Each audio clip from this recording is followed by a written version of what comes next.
All right, welcome back to the second part of the episode of Scott Webb. We're just joining in right now. You love our state and love small business. You are in the right place. We interview local legends, learn business, and have way too much fun doing it. You're listening to the Idaho Business Podcast with your friend, host, and all-around great guy and owner of New Clean Commercial Cleaning, Spencer Ward.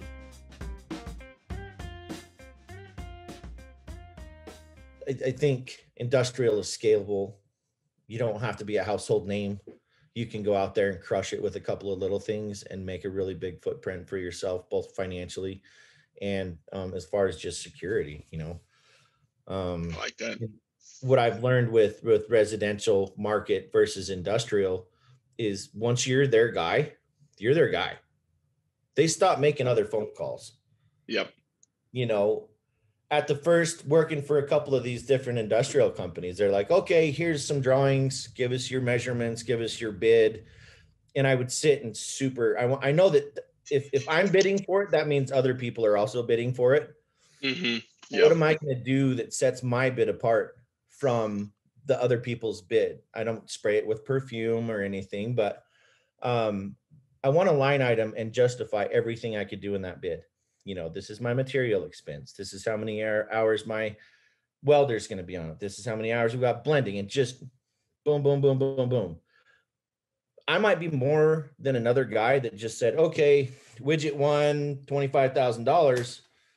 Well, Fusion Fabrication's $27,000, but I know where all their time is. And I know that they've taken the time to go through the prints and look for any of those anomalies that might take a little more time. Mm-hmm. And I've been told this more than once, that the reason we selected you wasn't because you were cheaper. It was because you were more detailed. Yep. And then you got to crush it, right? Because now it's on you to follow through and kick butt on their project. But many times, I'm training my foreman now to do bids and stuff like that. And I have them submit the bid like they would to the customer.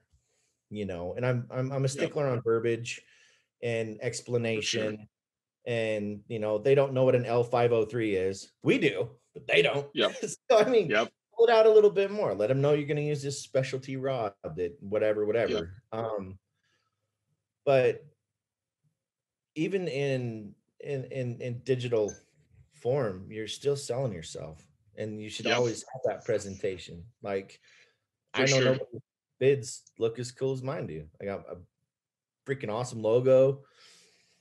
I line item everything, and those are just a couple of things that I learned from the corporate world that I brought into my company. Yep. We do a documented safety meeting every morning. Yeah, we're a small shop, but we're not always going to be small.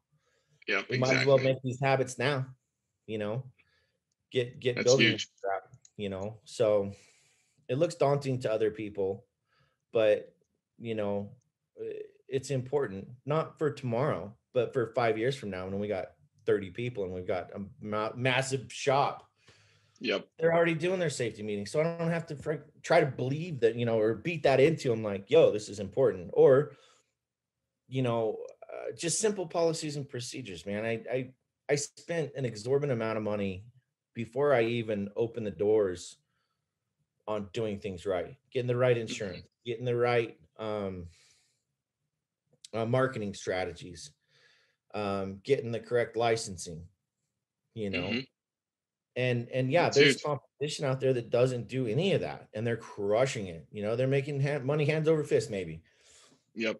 But when they get audited or something happens on a job site, they lack protection and certification. Yep. So if I was to tell anybody any advice on starting your own business, do the work, do the research, try to look deep into other companies that maybe aren't doing well, or companies that have failed, and then look at the companies that are killing it, and call and ask questions. I'm not afraid to call the president of the country and say, hey man, I really liked your golf swing. What do you do? Who's your guy? Because everybody's got a guy, right? But just having the confidence to just ask, just be a sponge. I think that's probably one of my best attributes is I'm not afraid to learn, and I'm not afraid to ask. But That's huge, and that's what leaders are made out of. Just because if you always are learning from yourself, you have a fool for a master. So you have to be a sponge. You have to do that. And I hope those that are listening to what Scott's saying here, because number one, first thing he was saying on this episode was, he went through his books. He looked through his financial statements, see where the most profitability services and products are at. So number one, he knew his numbers. He knows his numbers. He knows exactly how to make decisions in this company. And secondly, he had to make decisions to make sure that payroll is met and people can stay employed within his company. And that's decisions you have to make. Sometimes you have to take other jobs, maybe that aren't as profitable, just to make sure your payroll is met and people are busy, because they can leave you and go to your another competitor to work. And then when huge jobs come in, you don't have any to work.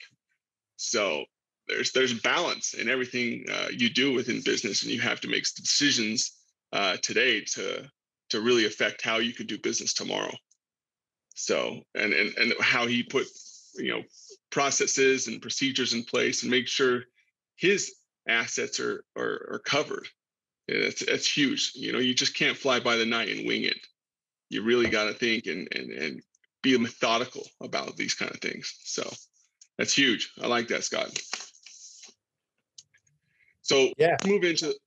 Oh, go ahead. Sorry. No, I was just gonna say, I mean, that's really the building blocks. You can go as deep or as quick as you want to move over that. And one thing that I've been writing down notes. One thing that I keep forgetting to mention is surround yourself with winners. I mean, yeah, I'm not saying, everybody's got a fatter wallet than you, but there's winners and there's losers. And that's the clear difference between success and failure is you can look, I promise you, and I don't know this is a statistic or not, but people with failed businesses, I bet if you were to take some kind of study and say, okay, who was in your circle, that circle helped them fail. If they failed, then there's bad things that happen to companies. Don't get me wrong, but cutting your circle down to people that are on your level or higher. I was from another friend of mine. He says, be the dumbest guy in the room, be the poorest dude in the room, because you have all that knowledge. And it sucks to cut people out of your life. I mean, and I don't ever cut. I'm a very social dude. So I'm friends with a lot of people, but there is a very tight group that I call, I don't want to be cliche and they're my family, they're my whatever. There are people that I look up to, that I consult often, that I spend time with, that I ask questions to, that have helped me grow and helped me miss really crappy events in my life, like, oh, I'm going to do this. I wouldn't do that. I'll tell you why. Back in 1977, whatever. It's true. You should always surround yourself with people with success. It's easier said than done because we got a lot of homies, right? We bump into people we know from high school. Oh, dude, we should go get together. Let's go get dinner. Let's do this. Saying no sucks sometimes, but hey, man, I'm really busy. I'm on a different path. Whatever. I don't know how to be the guy that would just tell somebody no to their face, but I will say sorry. I'm busy. Yeah, I got to do my hair, but I kind of bounced around there. But definitely, if you plan to be successful, surround yourself with success. If you want to be healthy, surround yourself with people that are healthier than you. You will soak that in. I promise. You're a product of your environment. It's critical to success. It's very rare that you see somebody that's just crushing it out there that has a bunch of derelict friends or family or whatever. And I'm not trying to talk trash on anybody that does, but I mean, fact of the matter is you're a product of your environment. So it's just like, I've got a buddy that owns some rehab centers, and he and I are really close.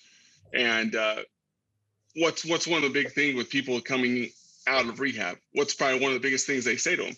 Hey, change your environment, change who you hang out with, change yourself. Like, you just can't go back to hanging out with Joey and Sarah on the street and think you're going to clean up your act. You know, you've got to change. For me, success and positivity go hand in hand for me. And there's a lot of people in my life that I don't really hang out with much anymore because they're not positive. They're very negative, and they don't realize they're being negative. Just the way they talk and the way they live their life, they're very self-defeating, and I just can't be around that. So I really try to protect myself from negativity so I can be more of a positive influence for my children, for my wife, and for my employees, and for the people I surround myself with. So that's huge. That's something I pray for every morning. It's just to have that positivity within me, because that makes a great leader. So I like that, Scott. So let's move on to the lightning round and close this thing out, and we'll get you on again because I like talking with you. So the lightning round is sponsored by Sensations over in Pocatello, Idaho. These guys, and they also have a location in Twin Falls as well. These guys are fantastic at your mani-pedis. You can go get your massage on, Scott, if you want. They do it all. They do your spray. That's right. Get your tan on, your spray tan on. They do it all. So we're working on some promotions with them here soon when you mention the podcast. But give them a holler. You can reach them at 237-7866, and they'll get you set up for your appointment. But go visit them today in their Twin Falls or Pocatello locations. So, Scott, lightning round here. What's one of maybe the best tools or books or software you've used recently that you've really just kind of changed the way you think and operate, and why? It's a great question, Spencer. I'm glad you asked. I'm always trying to be on the cutting edge of technology and stuff, and sometimes I get lost in the smoke and mirrors. You know, marketing campaigns are super quick to grab your attention and be like, oh, I got that. It's a trial thing, but it still cost me $9. Anyway, as I was kind of reflecting on going through my effectively profit and loss, but I kind of shrunk it into every job, I realized that my ability to be an accountant is dismal. Yep. I'm very good at math when it comes to design. I suck at math when it comes to money. Yep. I hired an accountant that is also my CFO. So this particular accounting firm offers CFO services as well as accounting. And that was probably the smartest decision I've ever made since I've been in business. If I could go back and do it all over again, I would go back into starting over with an accountant up front that understood the business and that could help me make the right decisions financially. I think that is probably one of the most important aspects that is often looked over, because you're just out there trying to get as much money as you can and you're managing your business from your bank account versus having a forecast and be like, okay, we're winning on this, we're losing on that. So it really helps. That would probably be, I mean, a real quick way to just say, you know, hire an expert to do the things that are important and that could break you. You know, if you miss your taxes, now you're buried in taxes. Well, geez, I didn't know about that. That's why you hire somebody that does. Well, spend your time and money on the higher dollar items. For you, your best time and efforts are not spent on accounting. It's spent on designing and getting more jobs. That's what's paying the big bucks. Yeah, exactly. I suck at it too. That's why I hired a bookkeeper. That's why I hired an accountant to take care of all that stuff. Because I would literally hate my life if I had to go through every little transaction for the debit cards we have out with our management team and stuff that's going on, and having to put my books together every month. I just get to look at it on the 5th of every month, what the last month did, and make decisions for the following month. That's me. I know my numbers in that regard. I don't need to know how the bacon is made. I just enjoy eating that bacon. So I like that. Perfect. All right. So what's one of the biggest myths business owners need to know the truth about in your mind? Biggest myth. We covered a few already.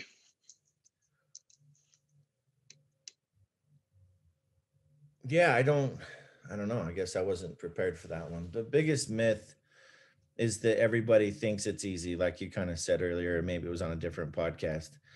Nobody sees the sleepless nights when you're trying to make payroll and wondering what you're going to do to cut here and cut there. And as a business owner, you're not off the clock. Yep. You are you're always on the clock, you know. And if somebody sees your truck parked out in front of a bar at 3 o'clock, they're like, I wonder, you know. Yeah, So exactly. always know that people recognize you by your company, not who Yep. you are or why you're doing something. They only see things for face value. So it's important to always wear the Fusion Fabrication hat, you know. Yep. And it's not very often you see me out in public without a Fusion something on. Cap, Yep. shirt, always be branded, you know, just as a Yep.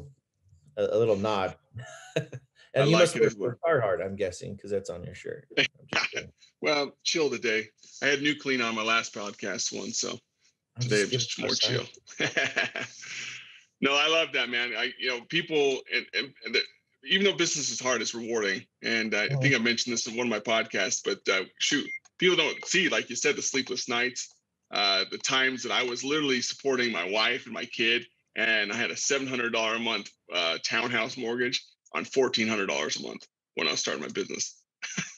So I had to do, and that's what made me like want to keep hustling and keep asking for business and keep doing, because I hated where I was and I hated feeling broke. I was beyond broke at that point, but they don't see that. They just see now where you're at.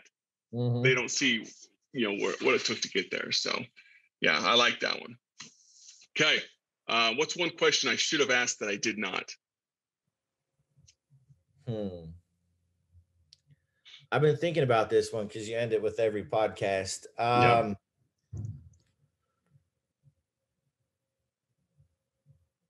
Maybe more about the impacts of social media on your business. Yep. Okay. And so it's clear. So we'll just revert. That's a good question, Spencer. I'll tell you about social media and my business.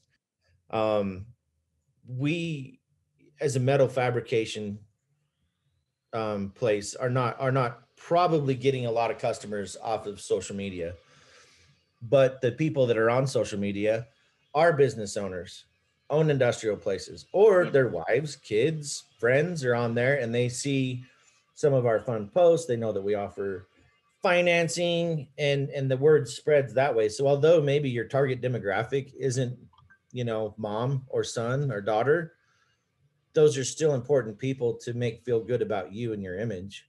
So make sure that what you want to portray as a business owner is also an exact model on social media. I don't put politics, I don't put religious, I don't put anything on there that might make somebody feel left out. I just want to be a good, positive dude that wants to help everybody out and celebrate successes. So that's the question that I don't think we talked about that I think is important, and to also make sure that you're not making friends with people that might give you a bad rap. You need to clean house once in a while. I go through my phone once a month. There are people on there that haven't made a positive impact on my life. See you later. I do the same thing with my social media. I like that. Got to clean house. Start doing that. Let's just start doing that as well. That's good. Very good. All right, man. I appreciate you coming on the show. And for those that are listening and thinking, man, Scott Webb's a cool dude, Fusion Fab seems legit, which it is. What's the best way to contact you if they want to start a project with you or ask you some questions? We're on the internet. We're going through kind of a rebranding, but the website is fusionfabidaho.com.